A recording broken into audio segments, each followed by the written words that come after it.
2024 juga saya sebut sebagai tahun politik yang penuh dengan pembelajaran sekali lagi. Dan seperti biasa, yang suruh belajar tuh rakyat, bukan para pemimpinnya.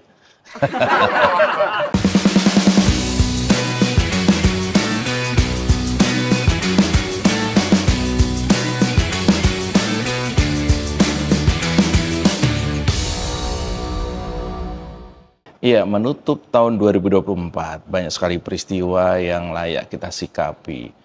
Banyak peristiwa politik, sosial, kemanusiaan yang layak kita jadikan catatan khusus di tahun 2024 ini.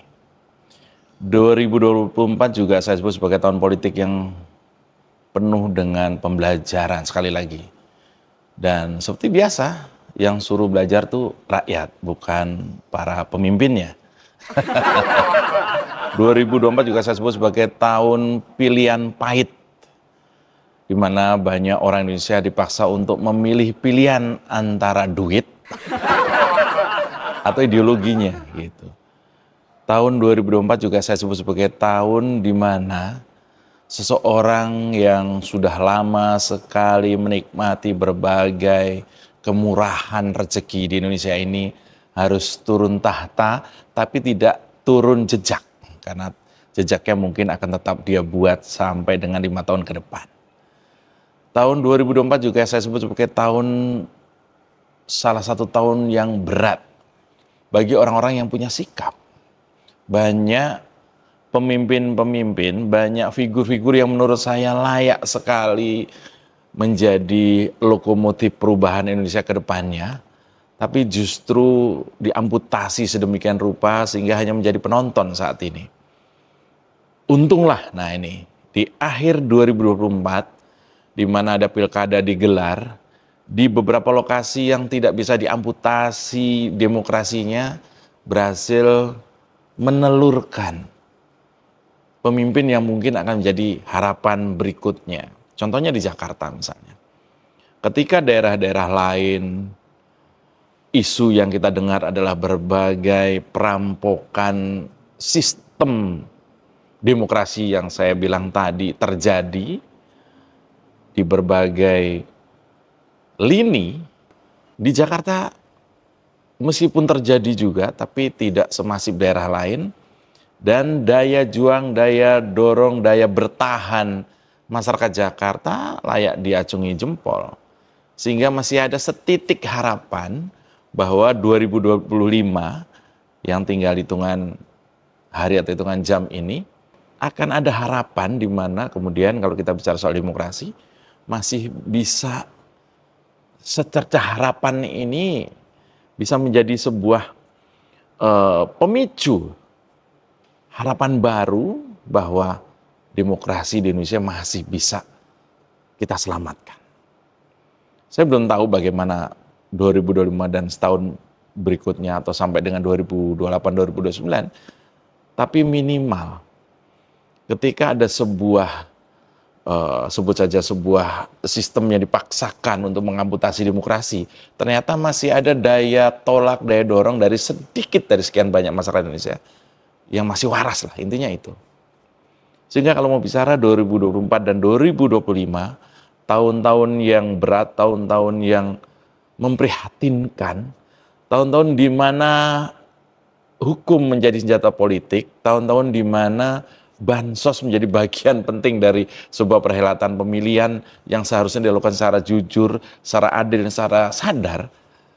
Tahun-tahun di mana ketika orang benar dibuang dan orang nggak benar rame-rame dikumpulkan untuk berkuasa.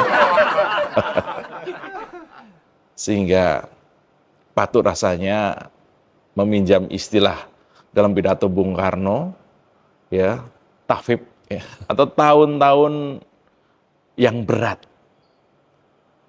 Tahun-tahun di mana Indonesia dalam keadaan direndahkan oleh sebagian besar figur-figurnya sendiri yang menjadi besar karena, ingat, reformasi. Saya kritik tajam ke Jokowi bukan karena dia satu-satunya pelaku politik dinasti, Tapi bahwa Jokowi itu menjadi presiden, itu karena pemilihan langsung yang adalah buah dari reformasi.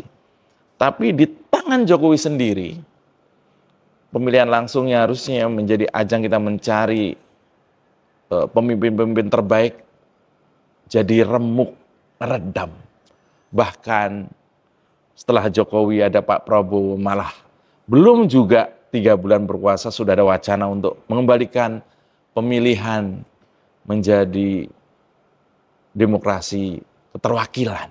Dipilih misalnya kepala daerah dipilih oleh DPRD. Lalu kalau presiden dipilih oleh MPR, berani nggak beliau itu? Nah, ini yang saya bilang bahwa reformasi melahirkan figur seperti Jokowi yang menghancurkan dari agenda-agenda reformasi itu sendiri. Tahun 2024 menjadi penanda bahwa Indonesia berada dalam titik terendah kualitas demokrasinya. Indonesia menjadi negara dengan titik terendah kontrol masyarakat terhadap kualitas demokrasinya.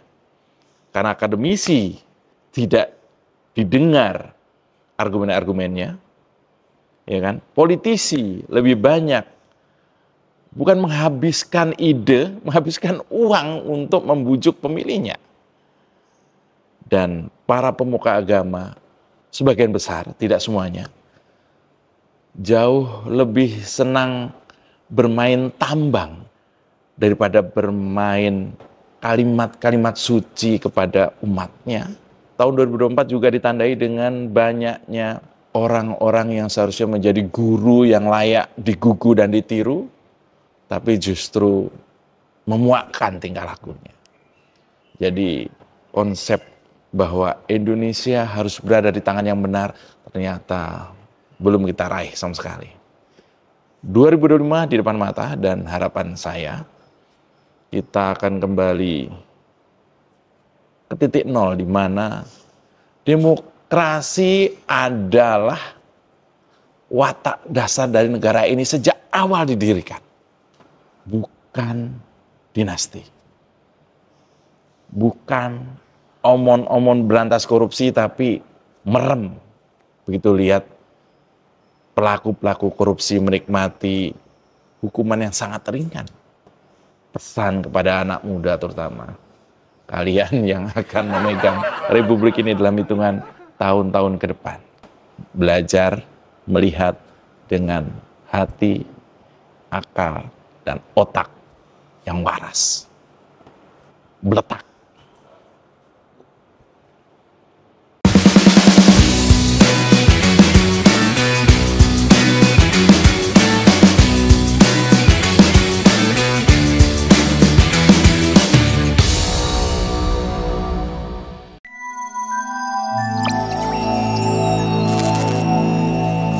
Thank you.